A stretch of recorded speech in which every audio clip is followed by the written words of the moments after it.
Scripted? Was it an audible? Or was it just a play call that they had in their pocket? No matter what, they had the right call on against the right defense, and they end up in the end zone. Footing likely going to be an issue all night here on a rainy night, but this one is good.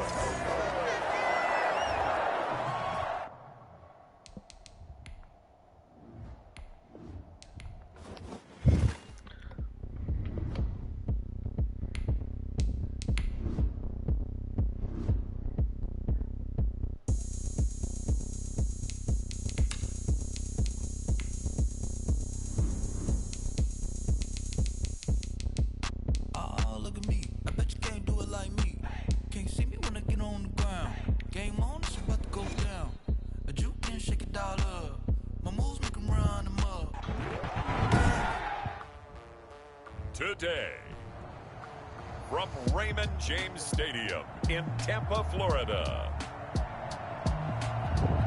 it's Week 12 of the NFL on EA Sports.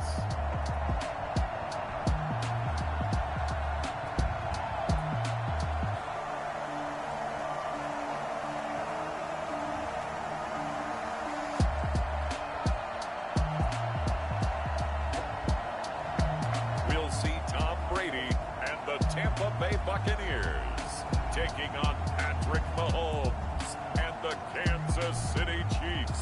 On the Gulf Coast of Florida at Raymond James Stadium, just north of downtown Tampa. Just a short time ago, the Buccaneers emerging from their tunnel to the roar of this frenzied crowd here in the Sunshine State. And we're in the big ship, and fittingly, everyone here ready to do battle as Tampa Bay gets ready to match up with the Kansas City Chiefs.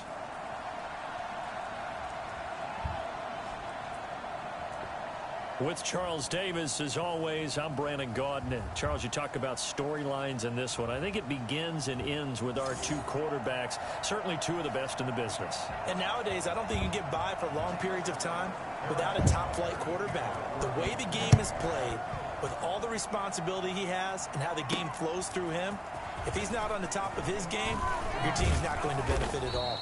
And down he goes just shy of the 25. Now, penalty marker is down. Let's see what that's about. Well, that holding call set him up with not great field position. Not at all when you tack on the penalty. But that field position after the return wasn't terrific. It's not a great starting field position as well. Brady now on first down. It's caught by Mike Evans. And he works it across the 25 before being tackled. 13 yards on the game's opening play. But one of the ways that quarterbacks keep all the receivers alive in a play, never lock in on any one guy. Make sure you keep your eyes moving, scan the field. And here he finds the open guy for a nice pickup. Now this one complete downfield on the left side. And they work this well upfield across the 45. The end result, 21 yards. 47-yard line. Shotgun now for Brady. That's to his running back, Leonard Fournette. That catch good for only a couple. That's a good job there by the corner. We do talk about this a lot, that a lot of corners see their job as simply covering receivers. Tackling isn't everyone's thing. But in this case, he came up quickly and made a nice, short tackle. And he'll take it across the 50 and into Chief territory. Calling a gain of a couple, and that's going to leave him with a third and about 5. The third-year defensive tackle out of Florida State, Derek Nottie, with a nice play there. Started every game for Kansas City during their Super Bowl run a season ago. From the gun on third down, Brady. Looking for Godwin, and he's got him complete. And he is going to have the Buccaneers first down as they're able to get the third down conversion. Brady finding Godwin there for a Buccaneer first. How about the start throwing the football? 4 for 4 on this opening drive. Oh, he's slinging it. And oftentimes when you talk about slinging it, you're thinking about a guy throwing it all over the yard, not necessarily accurately. In this case, though, he's honing in on his targets, and he's delivering. Yeah, the opening script, however, they drew it up for this first drive, going to plan so far. The Brady-Gronk connection, certainly something to watch here with the Bucs in 2020. Of Tom Brady's 541 touchdown passes coming into 2020, Gronk's 78 were the most of any receiver. And he's going to get a solid gain of 9 before being brought down. Second and right at a yard. And they'll employ the jumbo set now on 2nd and 1. Second and a yard. Now Brady. This into the hands of his running back, Ronald Jones. And he'll be out of bounds, taking it just shy of the 10 at the 11 or the 12. And they're getting him involved early. You feel like they saw something on tape, or they just have a sense with him because he's had a good week of practice or something in that area that they want him involved. Just as you said, they want him to touch it either in the running game or the passing game, but they must like the matchups they're getting. A gain of 6 there on first. 6 yards was the pickup on the last completion, so here's 2nd and 4. And the pocket's been protected pretty good here so far in the opening drive. We always talk about confidence in runners and catchers and quarterbacks. How about the protection detail? They're not allowing anyone near the guy throwing the football. A throw there by Brady, intended for Gronkowski, but incomplete. Gronkowski again, he was the intended target, and now it's 3rd down. Brady to throw again. And he hauls it in for the Buccaneer touchdown. Chris Godwin, his 4th touchdown on the year. And the Bucs take the ball down the field and score on their opening drive. Building confidence after a loss, that's a good way to do it. The loss last game, but first drive here in this one, cashing it in for 6. And they can talk all they want about putting a loss behind them. I think that drive there did more than any conversation they had, don't you think? That's exactly right. Puts that to bed. And this is what they said all week long. A lot of things they needed to do differently. But whatever they said appears to have worked. And that one gives the Bucs a 7-0 lead. So that one a long 11-play drive. And it's all finished off with a touchdown by Tampa Bay. Now Pinion with the kickoff honors following the touchdown. Here's Mecole Hardman. And good starting field position. He'll get this one all the way up to about the 35-yard line. Here comes Patrick Mahomes leading out the defending champions. And Patrick Mahomes, of course, the Pro Bowl quarterback in his 4th season now. And you and I both know that any win is a good win. And that's what they did last week.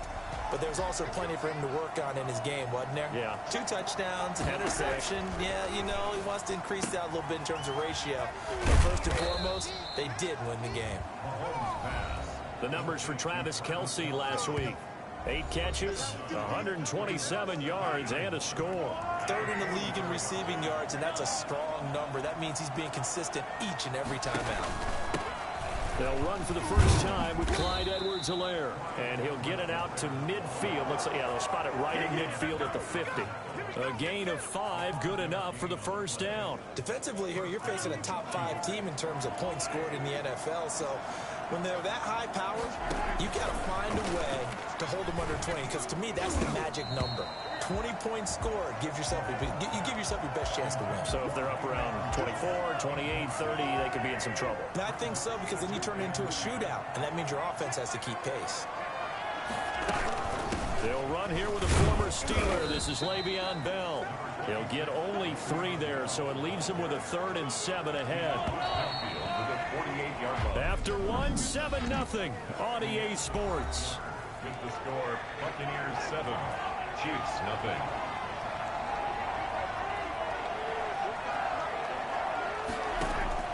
Throwing is Mahomes on 3rd. Mahomes hit. He lost the football. And it's picked up by the Buccaneers. Does the big boy have the juice? This ain't no high school football. And they will finally bring this run back to an end, but not before he's down inside the 5-yard line at the 4.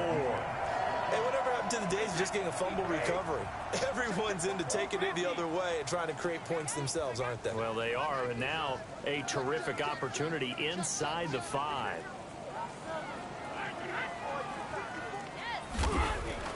Now after the fumble recovery, it's Brady. This is caught. Gronkowski. And he'll be brought down right on the edge of the goal line at about the 1-yard line. 3 yards the gain there, 2nd down. At the 1-yard line.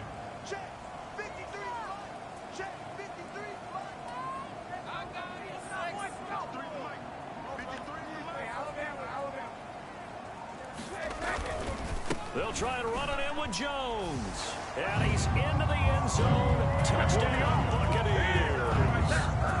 Ronald Jones, his 6th touchdown of the season. And the Bucs are going to add on to their lead. That almost looked too easy, and I think thanks goes to the offensive line for making it look easy. Yeah, I agree with you totally on that one. I'm not sure how much everyone understands.